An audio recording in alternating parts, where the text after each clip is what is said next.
As most of you are probably aware, Congress passed and the President signed into law legislation that's going to overhaul the U.S. healthcare system. And it's actually two pieces of legislation. One is the Patient Protection and Affordable Care Act of 2000 and signed in March 23rd, and the other one was the Reconciliation Act that was signed in March 30th, 2010. And you've heard a lot about it. It's a massive overhaul. When we get handouts, we get information from our tax services. This is what it looks like, and this includes not only to try to explain it, what the changes are in the code, what the reports were that are coming out of the various committees on how it's to be interpreted, but it's a massive, we've heard a lot about it, it's a massive host of changes.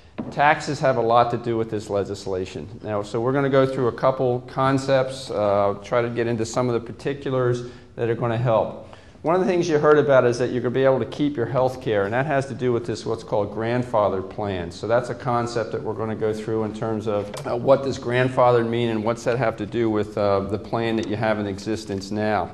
Its purpose is to provide adequate health insurance coverage for everyone in the country. And through insurance that they would hope that everyone's going to have a primary doctor, that you're not going to have to go to an emergency room anymore. They're going to make sure that one of the key things is to make sure the insurance is affordable and that it will greatly expand who's covered and actually what is covered. So these are some of the scope or some of the intent of what's going on. But obviously, expansion comes at a cost. And that cost is going to be carried by the many new and different novel tax changes that are going to have to take place. When we talk about health care, we have to talk about the IRS. And let's talk briefly about the IRS. You can see we process 230 million tax returns. They give 127 million refunds. By the way, if you're getting a refund, make sure you come talk to us because we want to make sure that they don't have your money any longer than they should, but that's a different issue. They get 68 million phone calls. They got a tax code that's over 71,000 pages at this point in time. They got countless audits, and by the way, there are a lot more audits taking place right now. And they give out all kinds of tax notices, and now they actually get to enforce tax health care. This bill gets phased in over a long number of years. The last provision actually takes place in 2018.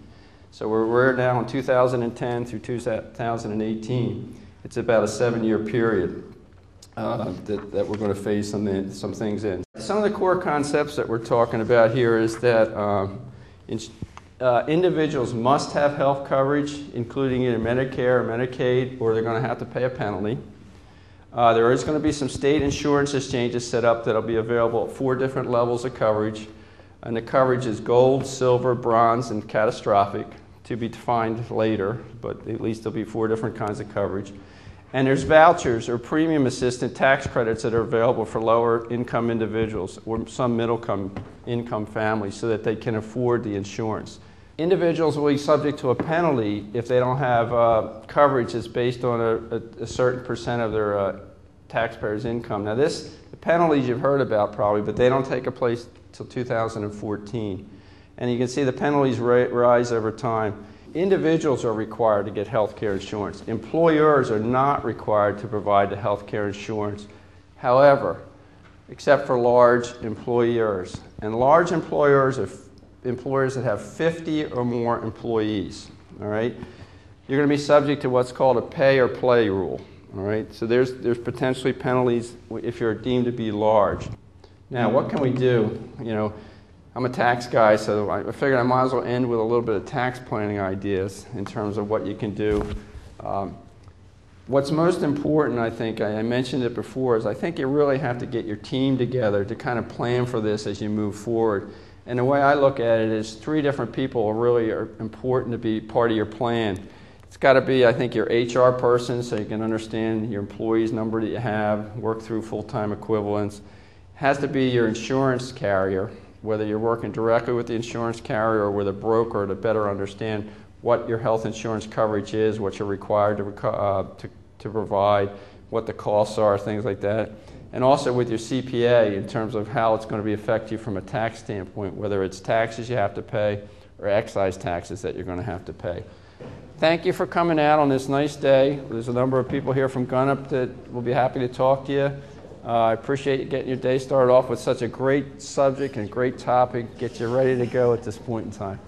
So thank you very much for coming out.